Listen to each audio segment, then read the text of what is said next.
Père et du Fils et du Saint-Esprit. Amen. Chers frères et sœurs, nous avons commencé depuis dimanche dernier cette préparation pour aller vers le grand et saint carême. Et aujourd'hui, à travers cette parabole du Fils prodigue, nous voyons pourquoi nous voulons faire ce carême.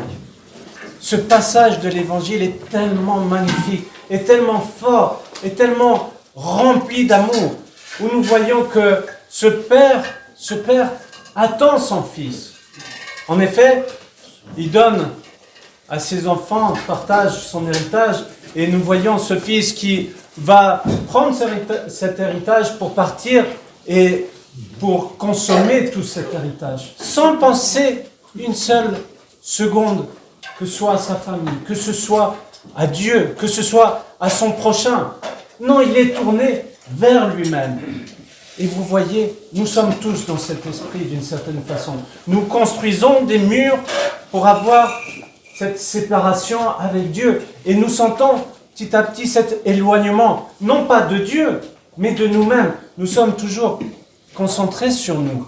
Nous sommes centrés sur notre propre personne, au lieu d'être dans cette envie de chercher Dieu, dans cette soif d'amour véritable. Nous préférons être dans ce plaisir éphémère, ce plaisir de soi-même, se faire du bien. Mais si nous réfléchissons un petit peu, si nous prenons une seconde, voyons qu'est-ce qui est le mieux pour nous. Qu'est-ce qui est le mieux pour moi? C'est d'être avec Dieu, d'être dans cette recherche de Dieu. Et alors, si je me rends compte de cela, alors je détruis ce mur. J'essaye de revenir vers le Père, comme a eu cette prise de conscience. Il a eu cette prise de conscience, ce Fils, et se dit, mais même les serviteurs sont mieux traités. Les serviteurs de mon Père sont mieux traités que ce que moi, je suis en train de vivre. Et alors, ayons ce courage. Surtout, ayons cet espoir que Dieu est amour. Ce n'est pas un mot par hasard que nous disons. Dieu est amour. C'est un amour sans calcul. Vous voyez, quand le Fils revient, ce Père n'est pas en train de dire « Bon, mon Fils, c'est bien, tu es revenu, mais tu as vu qu'est-ce que tu as fait? Est-ce que tu as vu cette tendance au péché que tu avais? » Non, il n'est pas dans cet esprit-là. Il est dans cet esprit d'amour et dit « Mais mon Fils, je suis dans cette joie que tu es revenu vers moi. » Et nous voyons en fait tout cet esprit de Pâques d'une certaine façon. Si vous vous rappelez, lors de Pâques, nous lisons cette si belle homélie de Saint Jean Chrysostome et nous voyons que quel que soit l'ouvrier, de quelle heure il a commencé son travail, il sera toujours le bienvenu.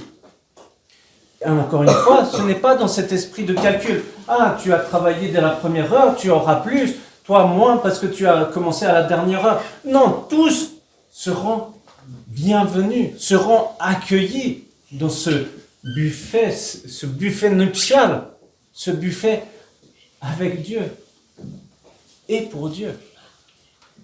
Alors, chers frères et sœurs, c'est ça que l'évangile du jour veut nous montrer, c'est que prenons notre courage, ayant toujours cet espoir. Nous ne sommes pas dans le désespoir, justement, malgré toutes les erreurs, toutes les fautes que l'on peut faire.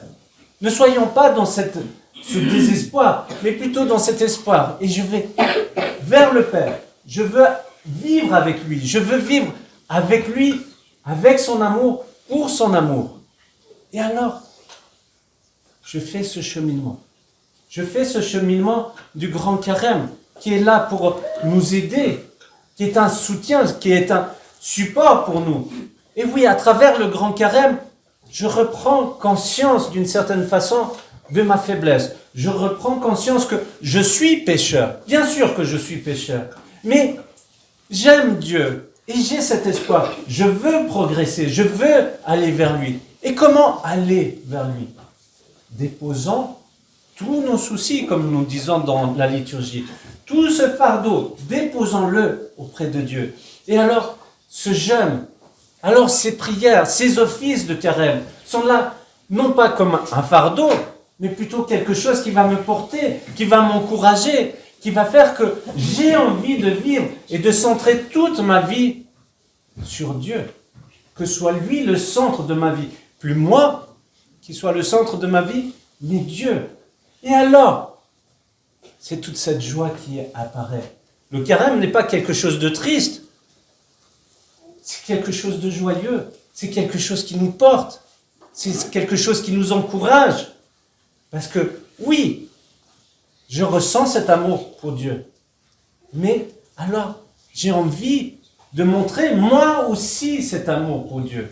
Et pour montrer d'une certaine façon cet amour que j'ai pour Dieu, je veux faire cet effort spirituel, cet effort physique aussi. Et ceci, finalement, me porte. Ceci me donne le courage. Alors, chers frères et sœurs, soyons dans cette joie de commencer prochainement ce carême et d'aller dans cet espoir trouver Dieu qui est finalement pas très loin de nous, qui est à l'intérieur de nous, si nous lui laissons cette place. Amen.